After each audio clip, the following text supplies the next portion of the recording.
Monsieur Sonko, bonjour. Oui, bonjour. Vous êtes le coordonnateur de UCS, Union des Centristes Sénégalais, le parti d'Abdoulaye Baldé ici en France. Aujourd'hui, vous êtes dans le 18e pour monter une section. Quel est l'objectif de monter une section ici dans le 18e? Est-ce qu'il y a une très forte communauté qui soutient les causes ou l'idéologie de votre parti politique? Merci beaucoup, Khalil. Donc, comme vous le constatez, en même temps que moi, la mobilisation, la salle a débordé de monde. Donc, nous sommes réunis ici pour la validation de la section de Kédougou. Donc, j'ai à ma droite ici le coordonnateur de la dite section, à la personne de Madi Danfara. Donc, comme vous savez, dans tout parti aujourd'hui, la massification est l'élément fondamental. Et l'UCS, depuis sa création, c'est notre sacerdoce, c'est notre engagement, c'est notre priorité. Donc nous sommes là aujourd'hui, comme tant d'autres sections que nous avons créées au niveau de Paris-Île-de-France, notamment dans certaines d'autres villes de province. Nous installons aujourd'hui cette section de Kédougou, qui est une section aujourd'hui, je ne dirais pas l'une des plus grandes sections de l'UCS, mais nous espérons qu'elle constituera l'une des plus grandes sections de l'UCS ici en France. D'accord. Est-ce que c'est une coïncidence parce que j'ai lu une de vos communiqués où vous appelez à voter non? C'est une coïncidence pour mieux massifier la partie pour dire non au référendum? Exactement, c'est une coïncidence. C'est une coïncidence et il n'y a pas de hasard. Il n'y a pas de hasard. Je crois qu'aujourd'hui, cette communauté est tellement engagée et tellement motivée. Aujourd'hui, cette même communauté de Kédougou est tellement laissée en rade. Cette communauté est victime aujourd'hui, vraiment, d'une injustice de la part de l'État. Parce que nous savons tous aujourd'hui ce que regorge la ville de Kédougou comme potentialité, comme richesse.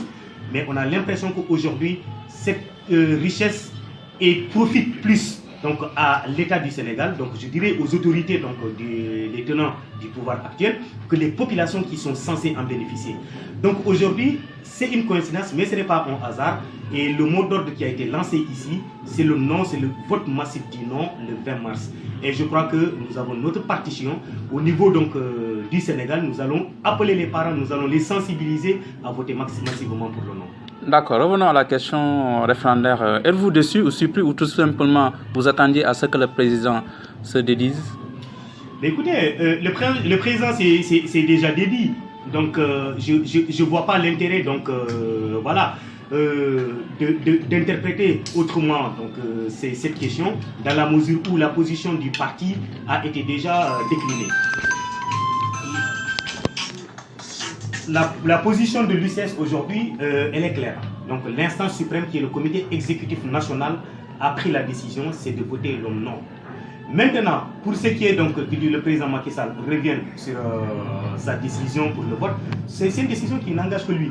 Mais nous aujourd'hui, comme l'a dit le président, ce référendum, la substance même de ce référendum aujourd'hui a été retirée, ce qui est la réduction du mandat présidentiel. C'est l'élément qui constitue la substance de ce référendum. D'accord. Comment vous comptez s'organiser ici, au niveau de la diaspora, pour que le non puisse l'emporter?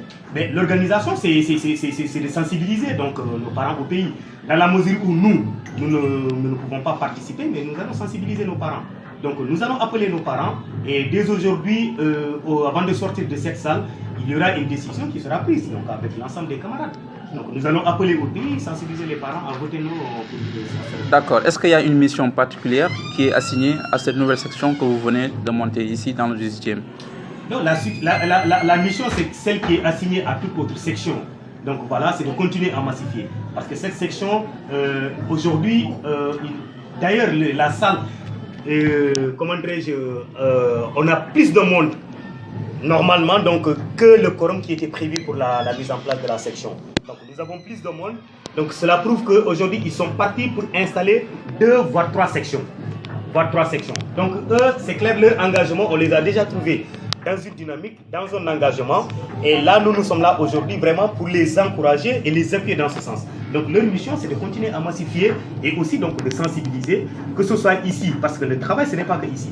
c'est au niveau aussi donc, du Sénégal au pays, sensibiliser les parents à adhérer massivement donc, aux causes de l'UCS et voter non seulement au référendum, mais contribuer donc à l'élection de notre président Abdoulaye Baldé à la magistrature suprême en 2019.